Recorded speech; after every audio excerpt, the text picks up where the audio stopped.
No music, no fanfare, just a straight up meeting.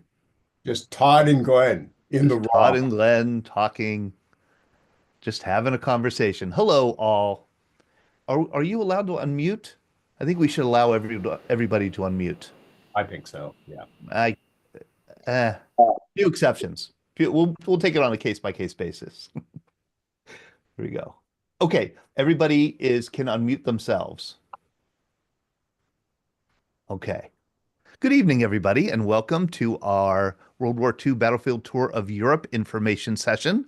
I am Todd DiPastino. I will be on the trip, and my colleague here, Glenn Flickinger, will be our main World War II history expert on the trip, and also will be a tour guide. So thank you, Glenn, for leading us through this meeting. Yeah, my pleasure. I It's strictly ad hoc. I can tell you that I prepared for this like I prepared for most of my college and graduate school finals for the last 5 or 10 minutes. So we'll see That's how this. not a good way to start out a travel meeting, Glenn, is by Well, admitting that. what they say is be transparent, be candid, be honest, right? Right. So, now, look, guys, we spent a lot of time putting this together with Laura Pasquale, our travel agent. So I think Todd and I know the itinerary cold, probably without hardly looking at it. Um, so what we're going to try to do is I'm just going to walk through this day by day, give you a little flavor for what we're doing, and maybe just a little bit of what the history of it, will be. Um, and at the end of every day, I'll just stop and we'll take questions. Okay, sound like a reasonable process? Yeah. And if people have questions, if they want to raise their hand or if they want to put it in the chat, please do feel free to do so. Okay. So the travel is pretty straightforward, just like we did last year. British Airways direct to Heathrow, leaving Sunday, August 24th, leaves at 9:40 p.m., gets in at 10:05 the next day, next morning. Um, So pretty straightforward. Getting through Heathrow, those of you who've been there before, is sort of like walking through Disney World. It takes a while. It's always very busy. Probably, if we get in on time this year, probably wouldn't be out through customs and all of the process until maybe 11:30, quarter to 12. Then we're going to catch a bus. And this year we decided we're just going to stay at an airport right there near Heathrow. In fact, it's called the Hilton London Heathrow Airport. Uh, Probably no more than a 10 or 15-minute bu bus ride away. And that's only because of all the maze of traffic and roads getting there. Um, one of the things we need to do, Todd, if you remember, and I have it as a note and I'll do it again, we need to make sure we can check in when we get there instead of waiting till 3 or 4 o'clock, right? Um, so we decided not to go to downtown London, to go to central London and stay at a central London hotel, partly because the next morning we get up and leave for Portsmouth. And given the travel time on a bus to Portsmouth, we didn't want to take the first, hour or hour and a half just getting out of central London. So it's a pretty, and plus, we found last year, at least, and Todd is the expert on this. I only did last year, was my first trip with a group like this. People are pretty tired on that from that overnight trip. And if we can get to the hotel by 12:30 or so, check into a room by 1 o'clock, and you can just, relax, collapse, go to the gym, whatever you'd like to do. And then that evening, we'll meet our tour manager. That's the person from Gate One who will be with us the entire trip, the sort of local expert on the ground. And Todd, isn't it the same person that you had 5 years? Yes. Tony McGrath. Yes. And you got him again because you really liked him. Really liked him. Great tour manager. Really kind of Johnny on the spot with any kind of arrangements or problems. Super personable, as you could imagine. Very passionate about history.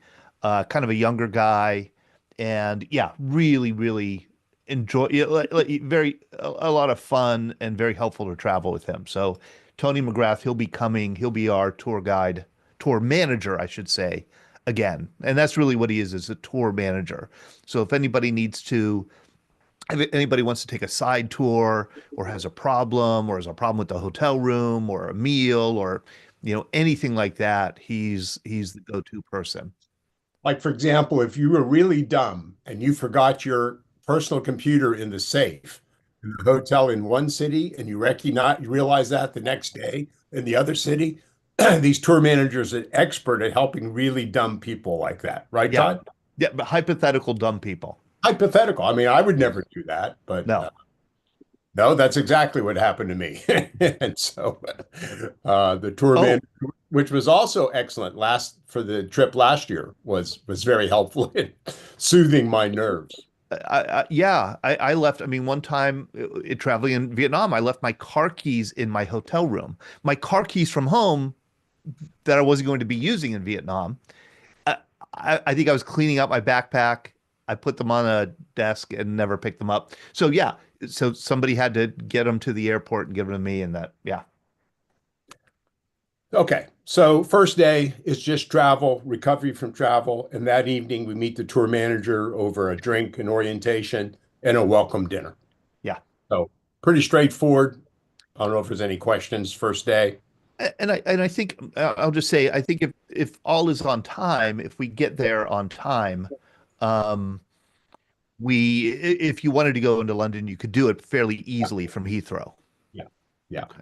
Yeah, in fact, I'm going a couple days early, and I'll be coming out that morning to greet you. And I've done it now several times. There's two ways to do it. One is on what they call the Elizabeth line, which is a normal underground, and you pay the normal price. I don't know what it is, maybe $2 or $3 one way from central London out to Heathrow, and then $2 or $3 back.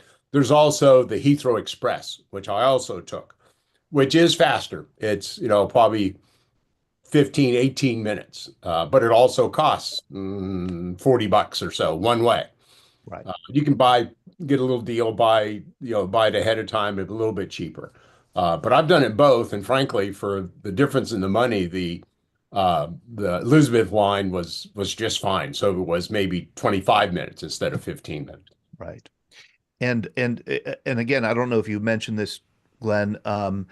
Some of you may be traveling from Pittsburgh or near Pittsburgh, and we have arranged direct nonstop from Pittsburgh to Heathrow, there for that flight, and then from Munich to Pittsburgh back home.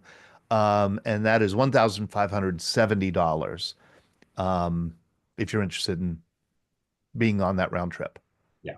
And there's others like last year, a few people like I did went early, or we had people last year. I see Jerry Augustine on the line from Boston, came from Boston, and we had somebody from California last year. So, you know, lots of people congregating at the same spot. Right. Okay, that's the travel arrival day. The next day, our first day of touring, we'll take the bus from London Heathrow Airport to Portsmouth. Um, Portsmouth, it was the staging area for D-Day, the primary staging area. There's for those of you who may not know some of the names of those cities in that area, there's two cities that are well known there. One is Southampton, and then further south at the mouth of the waterway there is Portsmouth. Portsmouth is a huge historical city within England. It's where the English fleet has gathered for a thousand years. But it also gathered there on June 4th and 5th for D-Day.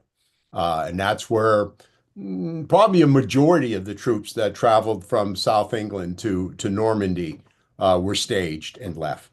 We'll visit the D-Day Story Museum and the landing craft LCT 7074. Now, I don't know, Todd, there you go. There's a little map. So I've stayed in Portsmouth, and the historic dockyards are right in here. Now, our hotel is going to be just a little bit outside of the downtown area, as I recall, Todd. Um, Portsmouth is, uh, partly but it's like a 10-minute bus ride to the center of Portland. Okay. I'm sorry, Portsmouth. Portsmouth. We're going to have lunch at one of Ike's favorite pubs, the Golden Lion. That evening will be dinner at our hotel, which is the Holiday Inn Portsmouth. Okay. Well, overnight in Portsmouth. So meals that day, all three will be included in the tour price: breakfast, lunch, and dinner. So that is day one of our touring. And I'll just Any show you a picture of the Golden Lion. There it is. This was Churchill's favorite or Ike's favorite? Ike's favorite is what? Ike's favorite. Okay. Okay. Any questions on day one? Yeah, feel free to unmute if you want to ask questions or say hello or Wave your hand or raise it electronically. yeah. Okay. Okay, so that's Tuesday. Wednesday is the Dockyards tour and the Spinnaker Tower. So right there on that map that Todd showed you, there's this beautiful, I don't know, 20-story symbolic tower, like almost made like a sail sort of thing. That's the Spinnaker Tower. And you get these great views of Portsmouth and the what's called the Solent. The Solent is the sea, is the maybe sea is not the right word, but it's the body of water between the Isle of Wight, which is another very famous place. There's the Spinnaker Tower. Isle of Wight, very famous in English history and the mainland of Europe. The Solent is where traditionally the British Navy would gather before it sallied forth to fight the French, the Germans, the whatever, right? They're always fighting somebody. If you look back at history. And it's a great vista to see where the Armada was staged for the D-Day Yes. invasion. Okay. Um, Now, the historic dockyard tour is going to include two things that are not associated with D-Day or World War II, but I'm incredibly excited about them because I'm an English history nut. And one of them is a tour of the Victory. The Victory was Horatio Nelson's flagship at the Battle of Trafalgar. And it had been a famous ship even before that. So the Victory is still floating. It's a floating museum, and it is one of the I try not to have too many regrets in life, but when I was in Portsmouth, I don't know, 10 or 12 years ago, I went to this museum where this and the other ship we're going to talk about was there. I went there first thing in the morning, 8 o'clock, ready to get in, and they didn't open till 10. And I had to leave to catch a train to go someplace else in England, so I never got to see it. But It looks like it's leaning. it does, doesn't it? Yeah, I hope they fix that by the time we get there. right. Maybe it's just the design. I think this was I'm going to say a 96 gun ship of the line for the British. Got it. One of the famous parts of the wooden wall that protected Britain for centuries. You get to walk through it. You have to bend. If you're over 5 foot tall, you got to bend over. This is also where Horatio Nelson, probably one of the most famous naval hero in English history, was shot and killed. Died on one of the lower decks. Okay, and then the other ship there is the Mary Rose. The Mary Rose was one of the ships built by Henry VIII, one of the earlier ships of the line of kind of a different design by the Victory. The Mary Rose, I don't have it in my head what year it sunk, but I'm going to say like 1520, it's 1520s. Now it's inside, okay? That is the coolest museum design I've ever seen, I think. It's inside for there you see they actually had to salvage this about I'm going to say in the 90s, might have been the late 80s from the bottom of the Solent. The story is, as the Mary Rose went out for its first mission, and Henry VIII was watching it, it was overburdened with too many cannon on the top decks. It made a turn, and they didn't close the little doors, that the cannons, the portals that the cannons shoot through, and it leaned over and sunk. Wow. So its whole history was about 4 hours. Wow. Archaeologically, the great thing about it is when they raised it, because of the temperatures being so pretty cold in that water, there was a huge amount of preserved material, skeletons and so forth. And there's been a huge amount of archaeological research and science done on it. Okay. So hopefully you're as excited as I am about it, but again, it's not World War II, and there's some other parts of it, parts of the historic dockyards as well. Um, we'll have high tea before evening at Portsmouth Restaurant, and then we transfer that night to a ferry for our overnight departure to Cherbourg. Yes, we are spending the night on board this ferry, and we are staging the second invasion of Normandy. This time, no guns involved, no shooting involved, I hope. We will be overnight on this ferry and then landing at Cherbourg the next morning. And I think I understand that we land at late enough in the morning that you're able to see the approach into Cherbourg, Yeah. which is quite beautiful. And this is the ferry. There you go. And we'll each get, I mean, we get a berth in the ferry, a cabin, right? A room. Glenn. Well, I thought it was a hammock. Uh, no, Right. everybody gets their own room. So we depart in the evening at night Right. and then arrive kind of early the next morning into Cherbourg. Okay. What it says here for Thursday, breakfast will be on board the ferry. We'll arrive at Cherbourg. Early risers can see the Cherbourg shrouded morning fog as the coastline as those on D-Day of operation. Overlord saw it. Now, that's a little misleading. We did not invade Cherbourg on D-Day. Okay. There was naval shelling of Cherbourg on D-Day. In fact, it's one of the few places where a Allied ship was struck by artillery fire from Cherbourg. Cherbourg was a huge fortress, well protected from the sea and from the land. Later in the Battle of Normandy, it's a fascinating battle that occurs there in late June, early July, late June of 1944. But we did not invade the port. The whole idea was, in terms of landing where we did on the Normandy beaches, there were no ports, right? Everybody knows the famous story of the mulberries that Churchill supposedly his idea came up with that were sent over to create artificial ports.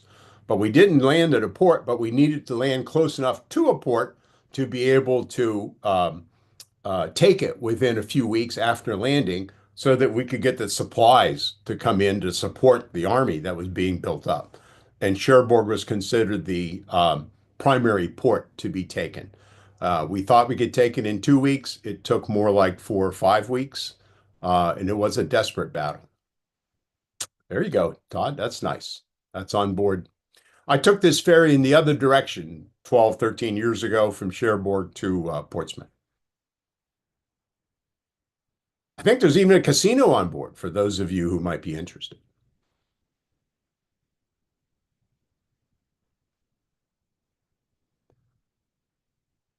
Okay, so we land that morning. We meet our coach, as they call it, our bus, and we go straight to the Utah I'm Beach. sorry, Glenn. I'm going to interrupt. I muted myself accidentally. Ray Brendel has a question. Oh, I see. Yeah, it seems to me, this is the Band of Brothers tour. Shouldn't we be jumping into Normandy? It's an option, yes. If anybody's up for it, I don't know. I don't think you're up for it. No, No. just kidding. Just kidding. Well, if you tune in this Thursday night, we have our program on glider airborne, Ray. You might want to take a glider. Okay, That glider. looked, that looked All real comfy. Um, so no more questions. Yeah, we go to the Utah Beach Visitor Center and Museum. And Um, I'll just say, I'm sorry, just one more time. Here is the route. If you want to see the route from Portsmouth, 75 miles, it takes 6 hours. Okay. I yeah, thought boats are fast. yeah, I think it's a question of how fast they, on the gas pedal. I took it as a day ferry, that same ferry, and yeah, I think it was 6 hours. Really? It was longer than I thought. It was longer than, Yeah. yeah. That doesn't sound like high speed to me. Maybe it's not the high speed one. Well, I think it's high speed relative to the normal ferries, which would take twice as long. I remember us Gee. researching that when we weren't sure that we could get the fast ferry. Okay. The normal ferry, much bigger, more like a small ocean liner, if you will. Okay. That was like a 10 or 12 hour. To go 75. Okay. That I won't get hung up on that. All right. Okay. Got to dodge the shells as they come in. That doesn't sound right to me, but that's okay. Okay. Um, So we spend the morning there, Utah Beach Visitor Center and Museum. After lunch, we'll visit Brecourt Manor, which is where the Easy Company Memorial is. If anybody's familiar with the Band of Brothers TV series that was out all those years ago, there's a episode. I believe it's the third episode. I'd have to check to be sure. That is all about the famous action of Easy Company at Brecourt Manor. It's where they took out half a dozen German artillery pieces that were firing onto Utah Beach. Um, it's one of the classic military maneuvers, if you will, for a long time, maybe still. It was taught at West Point as a way to take a fixed position. Um, so we'll be seeing that, the Winters Leadership Monument, which I've seen. Then we continue on to Saint-Mary-Glisse, the famous Saint-Mary-Glisse, to the Airborne Museum, okay, which I've seen as well. It's very well done. Saint-Mary-Glisse is a very nice little village still. It's really never grown dramatically, I don't think, from World War II. It's not turned into a big city. It's still pretty small. You can see the church if you remember the longest day where the paratrooper got hung up on the church steeple. In fact, it was played by Red Buttons in the famous scene, and they were shooting up at him. You can see the famous church. There it is, and they have this permanent display of a paratrooper hung up on that church steeple. It's really pretty cool. I walked around that building like 3 times trying to take it in.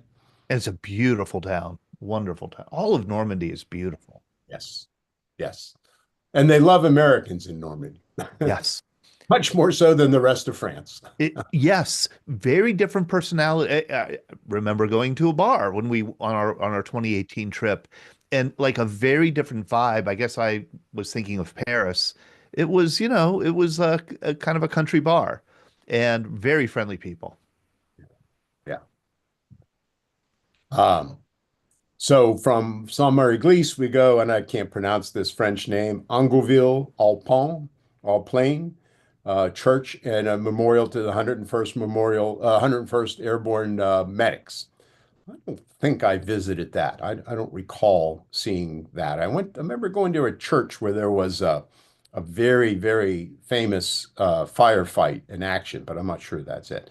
We end the day at Dead Man's Corner Museum, which includes movies and a flight simulator. And if you have any energy left, we have dinner at our hotel, which is right on Omaha Beach, the Mercure Omaha Beach Hotel. And I'm Oops. just going to zip through some quick photos because they're available here of the Utah Beach Museum because that's a really memorable, wonderful place right here on Utah Beach. The landing beach is right there. And it's a beautiful contemporary museum, lots of things to see. Um, Now, yeah, this is where Warren Goss uh, made his landing at Utah Beach, right? correct. Correct. He was with you in 2018 and walked the same steps he walked all those years ago. Yes. Amazing. That'd have been chilling. I wish I'd been there for that one. So that is Thursday, August 28th, Cherbourg to Omaha Beach. I'm kind of tired just talking about it. Long day, but a fun day full of lots of great information, great sites. Anybody have any comments or questions? I'm going to try and pull up a picture of our hotel. Okay. Our hotel has a pool? Oh, wow. This is fancier than the place we, yeah. Okay. All right. Um,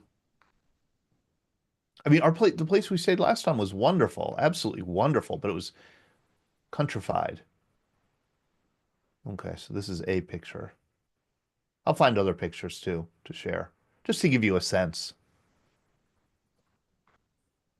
And I believe we're there 3 nights. Yeah. Yeah, 3 nights. So it's nice. Those of you who've been on these tours before, last year was my first group tour. If when you go 2 or 3 days and change hotels every day for 2 or 3 days, that gets a little tiring. So having a couple of stops where you're there for 3 nights is much better. Yeah. Here are more images here. That's interesting. Yeah, this is a different place than we stayed last time. A little bit more upscale, I would say. Less rustic. Looks Okay. gorgeous. Yeah, it looks I beautiful. may just stay there. You guys can go on. I'll stay there for the Yeah. next 10 days. So we move on to Friday, August 29th, another full day in Normandy. Starts at the famous Pointe du Hoc, which I was there for half a day, and then later on that trip, I went back on my own because I was just so taken by it. It's the famous place where the Rangers landed, steep cliffs, shot up their put up their ladders, shot up their grappling hooks, and climbed that cliff as the Germans were shooting down at them. Again, famously portrayed and well portrayed in The Longest Day. Um, just excellent. Now, the odd thing about it, the people that know the story well, is that they climbed that cliff, made those sacrifices to take out some German artillery pieces that were inside of a heavily cemented, reinforced bunker. There it is. And when they got to that bunker, the guns were not there. Those potholes, by the way, are because the place had been bombed by air and bombarded by Navy ships for days and days, if not weeks and weeks before. But they were never certain that they were able to take out the guns. I Turns think out, I'm sorry, this is where President Reagan gave the yeah, address for the 40th anniversary of D-Day, I believe. yeah. Walking around this place is it just raises the hair in the back of your neck. You can still see much of where the German emplacements were. You can still see the damage done to them. Turns out the German artillery pieces, as I said, were not there. The Germans had removed them. Never knew why, whether they removed them because they didn't want them, destroyed by the bombardment, or they were sent back for repair. Um, they had put in telephone poles, and aerial reconnaissance could not tell the difference back in those days between a telephone pole and a gun barrel or Yeah. cannon barrel.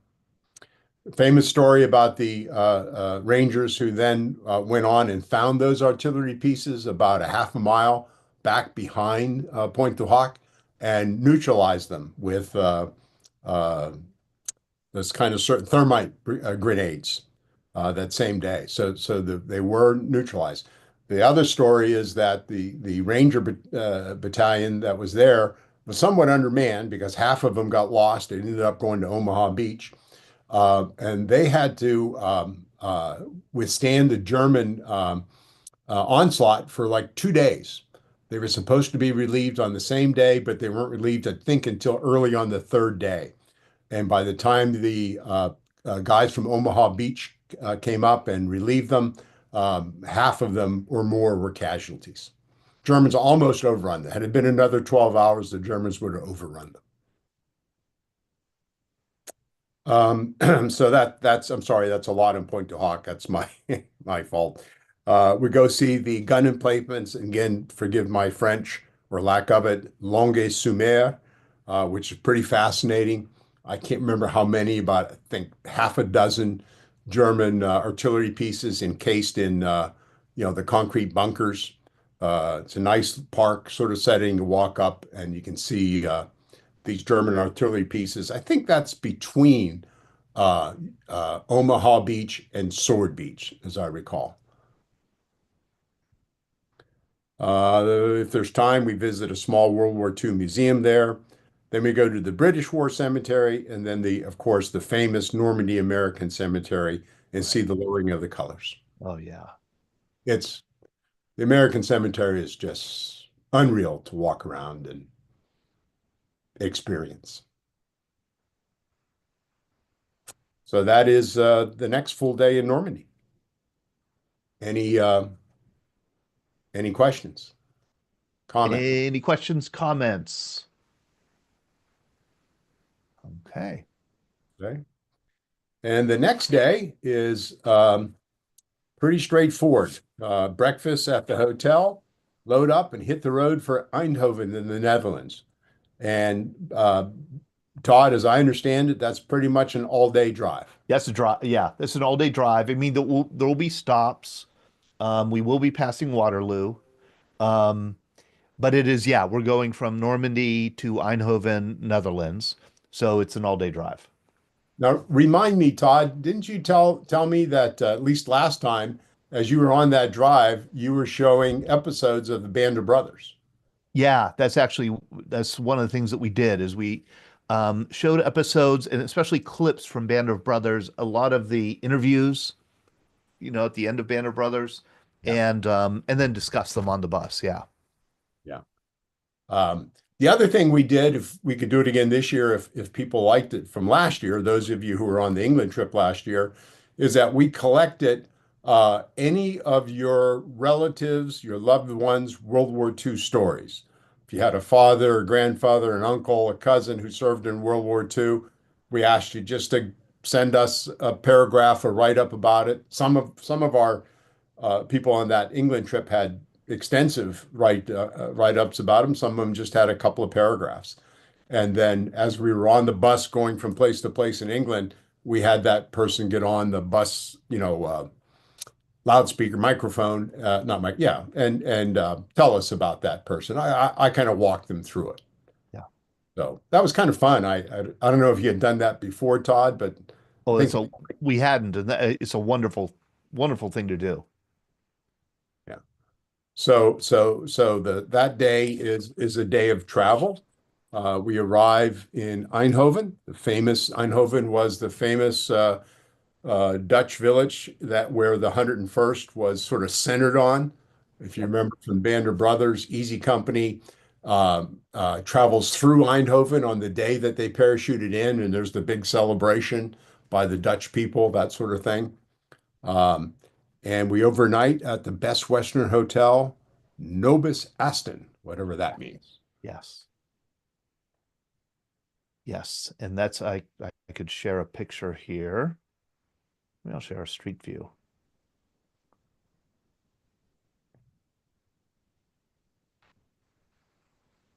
Da, da, da, da, da, da. Well, here we go. I'll just share this.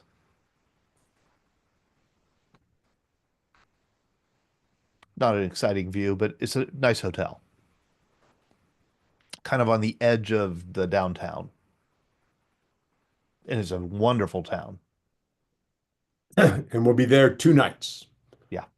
3 nights in Omaha or in Normandy, 2 nights there. So again, kind of nice to have those multiple nights, at least in my estimation. So Sunday, August 31st will be a full day in Eindhoven. Most of it spent at the Wings of Liberation Museum. guided by an on-site museum guide. We'll see the Robert Cole Memorial. I believe Robert Cole was the 101st Airborne guy who received the Medal of Honor, as I recall. I'm sorry, I don't have that story in my head right now. Um, and we'll see the landing zone for elements of the 101st Airborne. Um, these other things, Todd, I'm not terribly familiar with. Do you remember them from your first trip there? The Erd windmill and church steeple? Yes. Yes, I do. There's a little bit of a change, unfortunately. It has to do with insurance coverage. When we were in Eindhoven last time, we took deuce and a halves all around the countryside, all around the area with reenactors. And it was a bumpy ride for sure, and loud and smelly with the diesel. But man, it was memorable. And I think they don't allow it anymore because of just the insurance coverage that it requires. Um, so that's what I remember most about that. But yeah, the the Wings of Liberation Museum is really terrific. In fact, I know that there's some Waco gliders there and other gliders like you'll be talking about Thursday night at that museum. Yeah, it's been fun learning about the glider Airborne, which I've never really read much about. These two experts and others that we're having on Thursday night, just how important the glider Airborne was to the whole airborne operations. And those guys were brave. I mean, brave beyond brave. Basically, sitting on a wooden bench in they called them the flying coffins jokingly, but it wasn't too far from being the reality.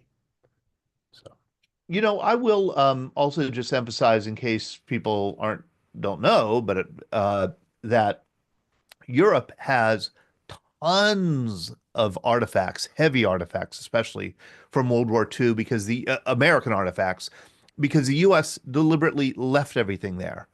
There was an agreement, and I think it was an agreement with Detroit, with automakers, that they would not bring competing vehicles back home after the war. So all those deuce and a halves, all of those Jeeps, tons of tanks, tons of vehicles remain in Europe, which is why their museums are just bursting at the seams with these big artifacts. now, my experience of touring, and I've not been to the Netherlands in Europe though, on World War II and World War I for that matter, there's a private museum around every corner. Yeah, Uh, some of them may be a little dubious, but some of them quite interesting. yeah, Never enough time to go into every one, and they all want to charge you a few bucks. But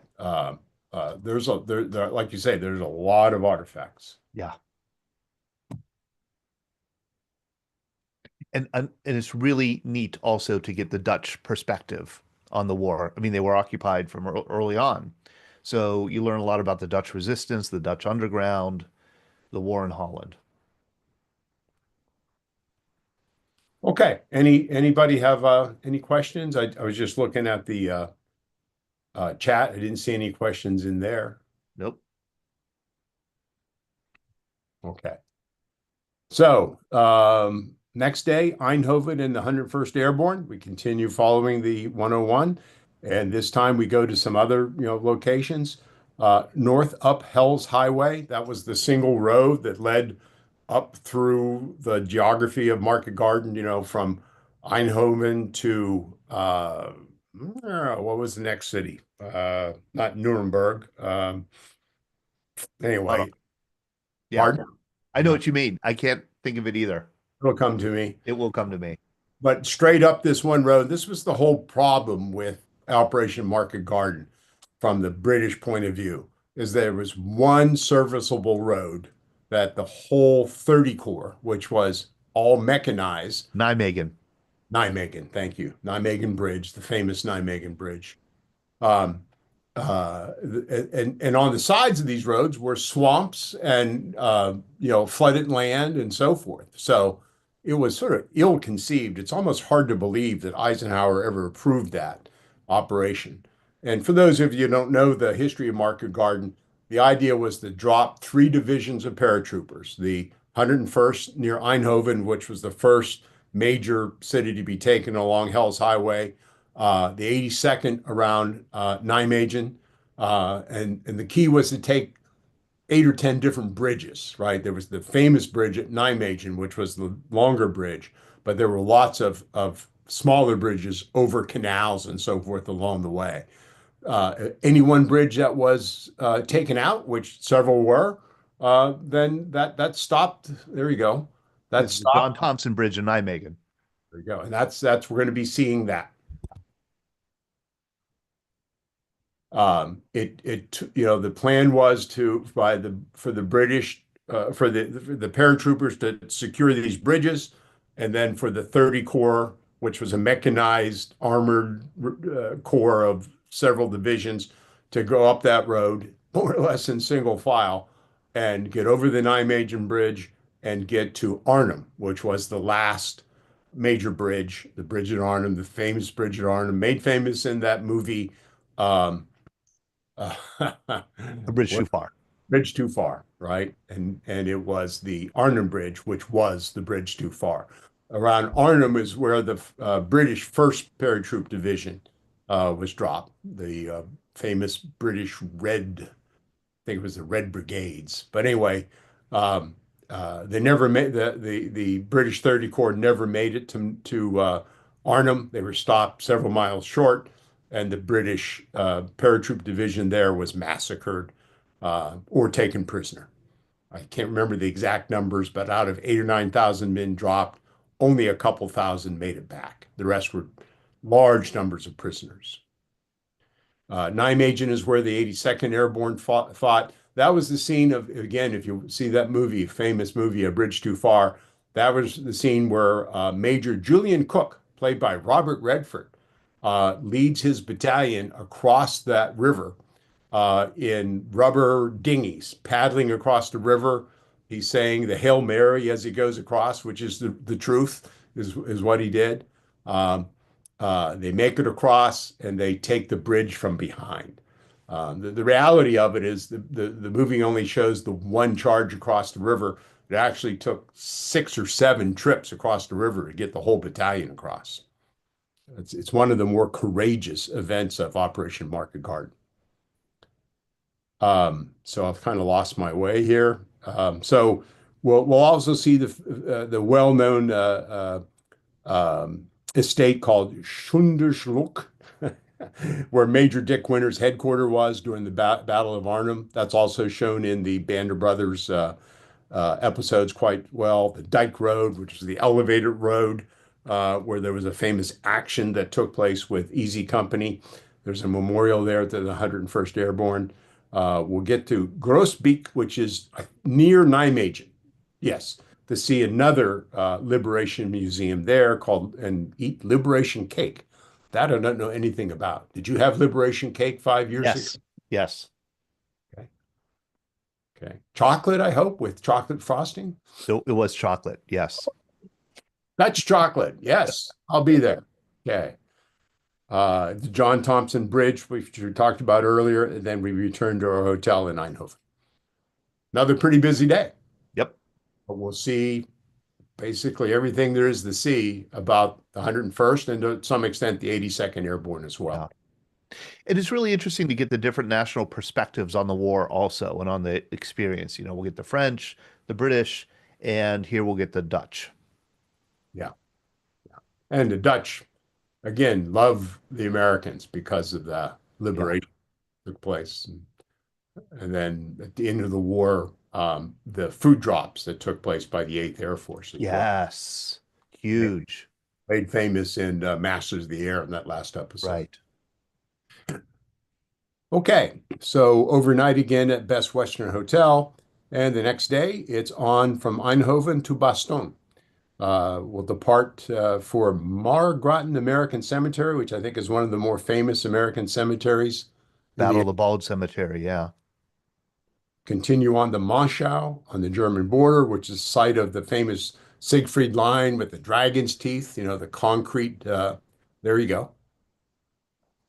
The concrete It's striking. Yeah. A little remnant of the Siegfried line.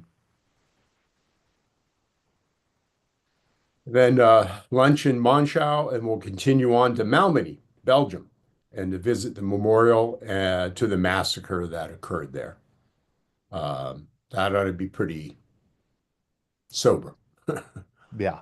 I'm going to ask Pat has his hand raised. Hello, Pat. Why don't you unmute? No? No, cancel that. Lower hand. Okay. Okay. And we'll stay overnight at Leo Station Hotel in Bastogne.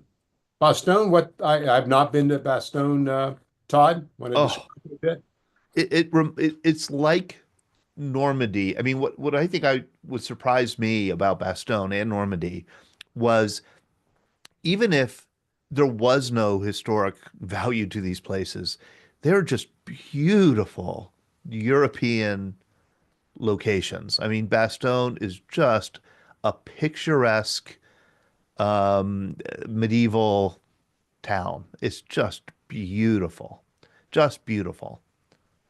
and small. I mean, it's a small town. It's fascinating. We're there to see the World War II history, but many of these places also played a key role in World War One. And being a history nut, you can go back 1,000 years and fight all kinds of battles all over that land. A lot of famous places that goes back many, many years. So we spend the night as I said, at Leo Station Hotel. We're there 2 nights at that same hotel. The next day, Wednesday, September 3rd, spend the morning visiting Bastogne Barracks Battle of the Bulge Museum. And I'm just showing a picture of the hotel in Bastogne. Bastogne, again, a small town. And so this is right in town. And there aren't many. The thing about Bastogne is there really aren't many places to stay in town. Um, and so during the busy season, you really do have to stay outside, but this is outside of town. But because we're going in September, we'll be able to get a good spot. Okay. And there's the nut statue, McAuliffe, right in the middle of town. Really great. Okay. So the day will be spent at the Bastogne War Museum and the Martison Monument. Not sure what the Martison Monument is, Todd. Um, Yeah, need to. Lunch at the Museum Cafe. We'll visit the 101st Airborne Memorial and then also the 101st Airborne Museum, and then stay that night again in the same hotel. Anything on the Martison Monument, Todd? I'm looking. Oh yeah. Okay. Yeah, very cool. Yeah, this is a cool location. I enjoyed this. Um, this is a big monument to the Battle of the Bulge that is outside of Bastogne, and you could climb up it and look all over the landscape that's pretty high up there. You climb steps, you go up there, and you could look all around the whole area. It's on a high point. And there's also maybe we'll show it here. There's also a statue of the kissing couple in Times Square. Times Square. Yeah, like big, huge statue of it. It's kind of I'll find that too. Right there, right where it is. Okay, I'll look for it. That's kind of an interesting statue to put in the middle of Belgium, huh? Yeah, yeah. Yeah. So that is September 3rd, Wednesday, September 3rd in Bastogne. Next day, it's Bastogne, Luxembourg, and Heidelberg. First stop is the Luxembourg American Cemetery, where there's 5,000 Americans killed, buried there. It's also where General Patton is buried. So I'm sure that will be part of our Yeah, oh tour. yeah. That Yep. that cemetery is to see where Patton was buried. Of course, Patton was killed in a car accident, towards the end of 45, and chose to stay overseas. We'll also see a German cemetery, which contains the graves of 10,000 plus German servicemen from the Battle of the Bulge, and we'll travel to Heidelberg, Germany, that day. So that's a mixed day of travel and seeing these several cemeteries as we start making our way sort of south into Germany. Staying overnight at the Hilton in Heidelberg. Um, the next day, Friday, September 5th, it's Heidelberg, Dachau, and on to Munich. Um, the Dachau concentration camp is just north of Munich, as I recall, Todd, Yes, it is. sort of on the way into Munich from Heidelberg. So we'll spend much of the day touring, as this itinerary says, and it's absolutely accurate, this grim place. Yeah. Dachau is the famous one of the many famous, infamous, I should say, concentration camps. But it's what's really fascinating is it's where the 45th Infantry Division, I think it was the 154th Regiment, liberated Dachau, made famous in Alex Kershaw's book, The Liberator, story of Lieutenant Felix Sparks. Mhm. And we'll be telling that story if you're not already familiar with it. So the next day we traveled to no, that night we stayed. I'm sorry, that day we continue on to Munich and we stay overnight at the Hilton Munich, where we'll be for the next 2 nights. Um, that's Friday, September 5th is the Dachau concentration camp. Saturday, September 6th, Heidelberg, Dachau, Munich. We travel towards the Austrian border from Munich to Obersalzberg. Did I get that right? That sounds about Yep. right. Yep. Tour the World War II Memorial and Education Center. And then we'll travel to Eagle's Nest at Berchtesgaden, all right, where obviously was Hitler's mountain retreat, made famous in many ways, but also made famous by Easy Company, the 101st Airborne, who were the first to make it to the top of Berchtesgaden. And I don't know if liberate's the right word, but they liberated a lot of booze, as I recall, at least in the Band of Brothers Yeah. show, Band of Brothers series. So we'll spend the day there. It's pretty high up, 1,834 meters. We come back down and we spend another night at the Hilton Munich Hotel. And then Sunday, September 7th, is a free day in Munich to do what you would like to do.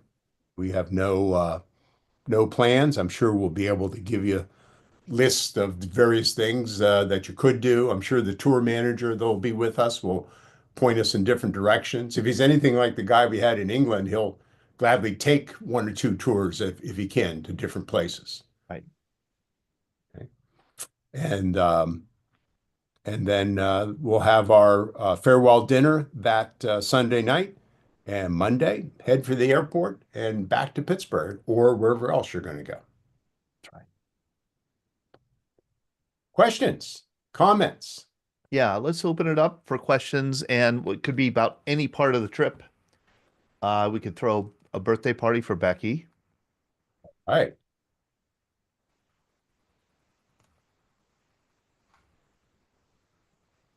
When's your birthday, Becky? Oh, oh, sorry. I'll ask her to unmute. It's the 8th, so I'll be out of plane for my birthday. Maybe they'll give me a free drink. Will you have that cool echo microphone with you for your birthday that we hear now when you're talking? Come on, talk again. I want to hear it again. I asked her to unmute again.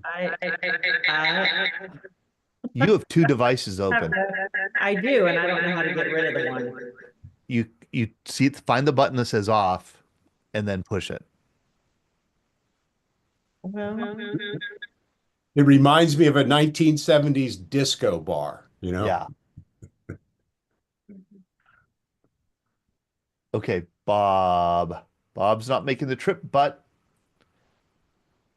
hopes to go in the future. Let him know the trip date in the future. Okay. Perfect. How you doing, Bob?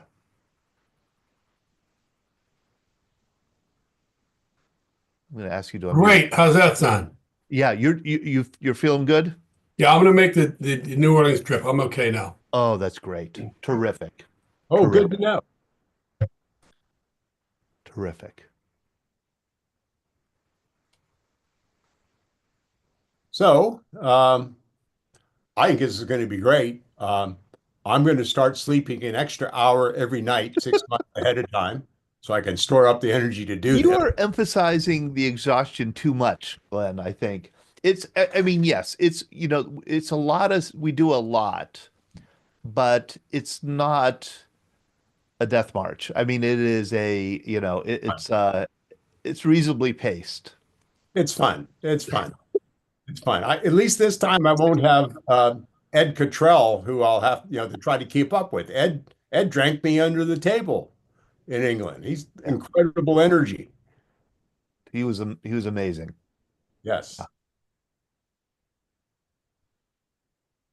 But Okay. yeah, the truth is too. I mean, I kid about these. It is a lot to see, but we want to get in as much as we can, and see things, not just glance at them, but spend them in depth. That's the one thing I was really impressed with, having been my first group tour with England, was that there were many places where you really had time to linger and really had time to, museums are huge. You can go find some part of it that really gives you have some deeper interest in. And have conversations with people because these interesting museums are just filled with these experts, docents who, speak English and who really want to share the history. And it's so cool to learn from them and to get into conversations with them. Yeah, you meet a lot of interesting people. The docent we had at the RAF museum, if I get that name right, it was the museum that some of us went to on the last day, Todd, where they had the big table about the Battle of Britain and all of that. But the, Yes. the docent we had was about 6'3", was a former RAF officer, and he looked like he could have been in the Battle of Britain. I mean, Yeah. and he knew everything there was possible to know. I learned more from him in 2.5 hours than I ever knew about the Oh Battle of. yeah, absolutely. I mean, those people you get a good docent and they bring these static artifacts to life. They tell you stories behind it. They show you aspects of it that you wouldn't have noticed or seen yourself. Yeah. There's nothing like kind of lingering around a museum or a display, an exhibit with somebody who really knows the history behind it.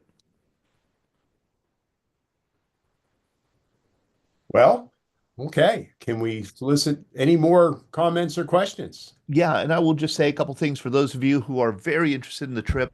A couple things to know. Number one, you need a passport. That passport has to be good past February 15th, 2026. Yes. Let me confirm that. Yes, February 15th, 2026. So you may have a passport that is not expired, but if it expires in December, you need to renew it before the trip. If it expires in January 2026, you need to renew it for the trip. It has to be good for what, 6 months or 5 months after our travel. Okay. Um, we also need a $10 or 10 pound, a new feature called an ETA. I don't know what it stands for.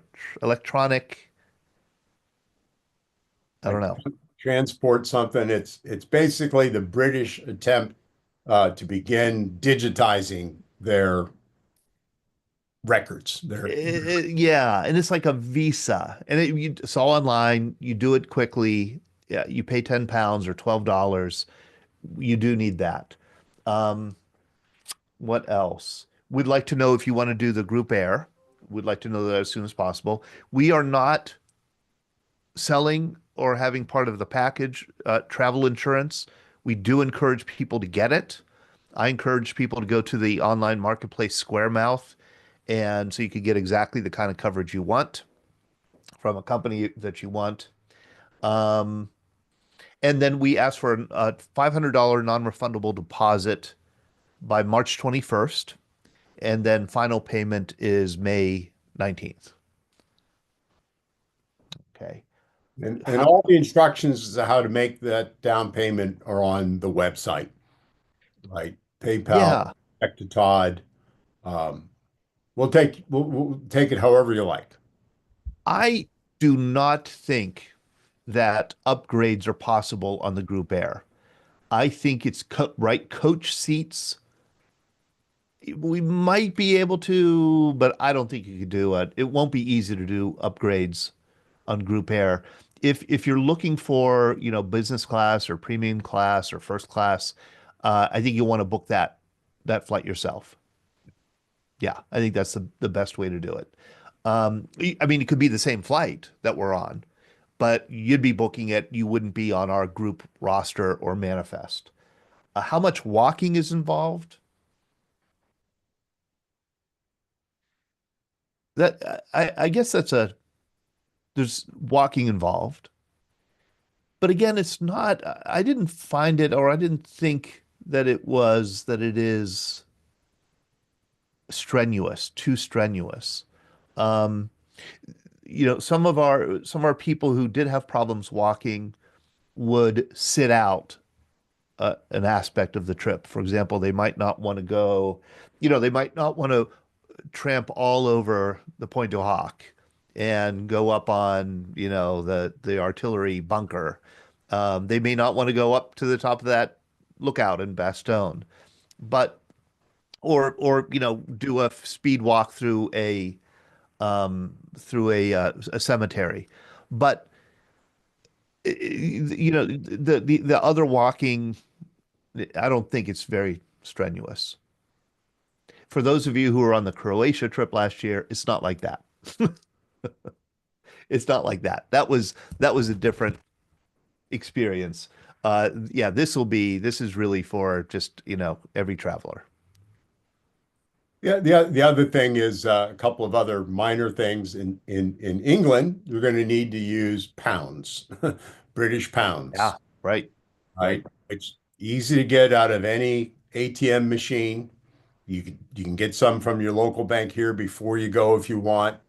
But my experience was in England and in Europe, it's just swipe the credit card if that's what you want to do. Okay.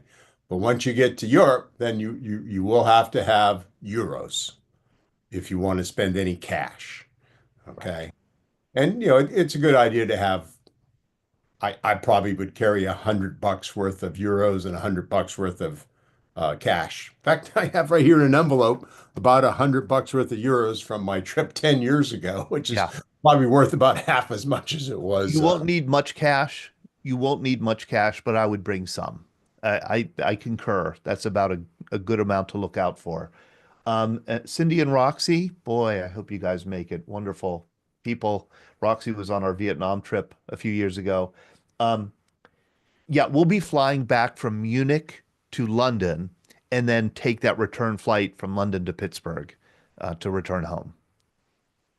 British Air the whole way. Justin from Dallas. Yes, it's something I can't go on with you. I'd love to go, but since you're in Munich for a Sunday, it's the Barshof Hotel. It has a beautiful rooftop terrace. Looks out over the whole city. And it's called the Barjoff. It's like Bear Aspirin with a SH. Hang on a second. Let me get. Okay. Uh-huh. Uh-huh. I gotta get back to it. Yep. Yep. Hmm. It's Yeah. Bayer Bar Bear-ish. Yep. Sure. I see it. And it's a great terrace that runs around the side of the hotel on the top floor. Pretty cool. Yep. And across the street, I think is a very good chocolate shop called New House. I see it. Yeah, that does look like a great place to have a drink or dinner or whatever and look out over the city. Yep. There you go. Thank you. Thank you. Yeah. The other thing that occurs to me is the time of year we're going. last week of August, first week of September. I'm pretty sure we'd be able to pack pretty light. Can't imagine needing anything more than a sweater, perhaps, for a cool evening. Unlike when we went to England last year, got rainy and kind of cool in different places. So you had to have, two or three other layers of clothing. So just Eagle's Nest is freezing. I mean, it's up there, and there will be snow for sure.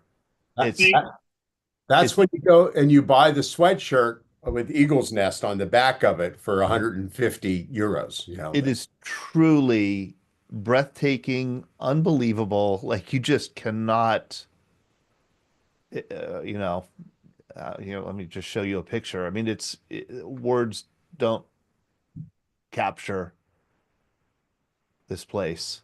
I'm going to share some pictures. Here it is. This is it. That's the whole place. And you could wander up here. There's a path and it's unbelievable. I mean, you see Austria, you see a big part of Germany. But you can't go in the basement. What was that, Ben? You can't go in the basement. What's in the basement? That's where the cellar was. That's where part of the meetings were held, but it was basically, that's where all the wine and stuff was stored and a lot of artifacts were stored. But they've never opened that up in the 5 times I've been up there. Oh, really? They've never opened it up. Okay. Do you stop in the town just down the hill where all the big wigs had their homes? Yes, that's Birch's Garden. Yes. Yes. Well, don't steal any silver while you're there. Yeah. Becky, I'm going to be sharing here. I'm going to put in the chat our return. Well, I'll put the whole flight sequence here in the chat. This is the Group Air flight sequence going in the chat. Okay.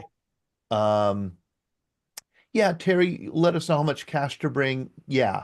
For tips, yes. That is something that I have not calculated yet. Yes, we'll definitely, for any kind of gratuities, we'll let you know how much that will be and how much to expect. Yes, definitely. It's not quite like the big deal that it is in Vietnam where the whole custom thing, but I think there'll be some gratuities. Good point. Thank you.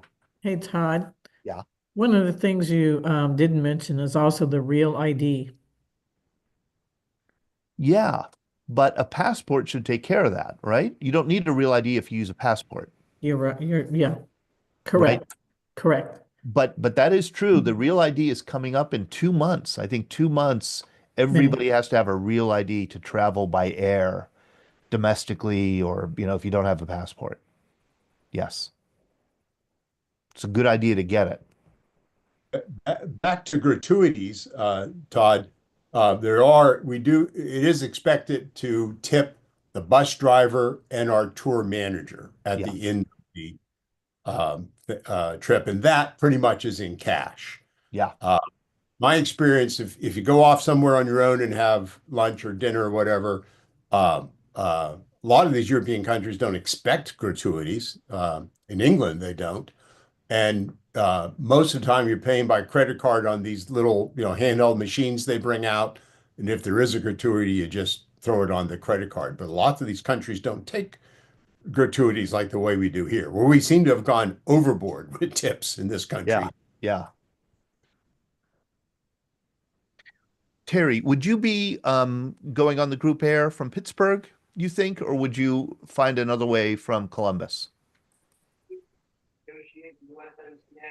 Comes up for review next year. I'm going to ask you to unmute here. There we go. She said she doesn't know. Okay. You haven't decided yet. Okay. Hey, Terry, by the way, I never got to congratulate you on those Ohio State Buckeyes. Yeah, they did it all. Yeah. Never underestimate power of a Buckeye. Exactly. What is the Buckeyes? What's the mascot's name? The Buckeye, Brutus. Brutus, yeah. Why isn't it Bucky? I've got problems with the English Channel taking so long to cross. I've got problems with the Ohio State mascot. That's just the start of my list. Get over Should be it. Bucky the Buckeye. Bucky sounds more like what is it? The roadside Bucky's. yes. That's true. Yeah. Yeah. Okay. You know, Brutus. He's like, Brutus. ah, Okay. yeah. Do we need any special documents like England requires for the other European countries? No. No, that's a good question. Um, there has been talk for 5 years about a travel visa being required for the Schengen countries, that essentially the EU countries, and it's never been implemented. Remember, Glenn, you and I talked about that, right? Yeah. It's never been implemented. There's no documentation you need. There's no special visa you need, and there won't be. There won't be by the time of our trip. I did look into that.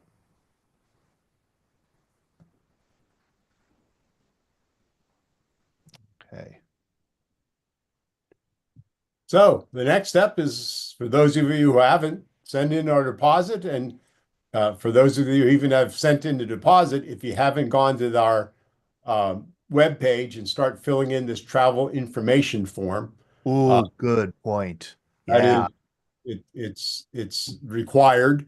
We're taking care of gathering all this information this year. In past years, you might have gone to a Group 1 web page. Gate 1. Yeah. Gate 1, I'm sorry. This year, this is replacing that Gate 1 information. Yeah, and I would encourage, thank you, Glenn. I'm going to put the link to the trip webpage here in the chat, which I just did. You could go to veteransbreakfastclub.org, go to the trip, and all the information about the trip is there, the due dates, the requirements, and then at the very bottom, there is the travel information form that we would like you to fill out that will have your TSA number. It'll be protected. We will be the only ones to see it, but because we do need your passport number, and we need your name as it appears on your passport, exactly as it appears on your passport, so that we could get you booked on Group Air and get you booked in the hotels.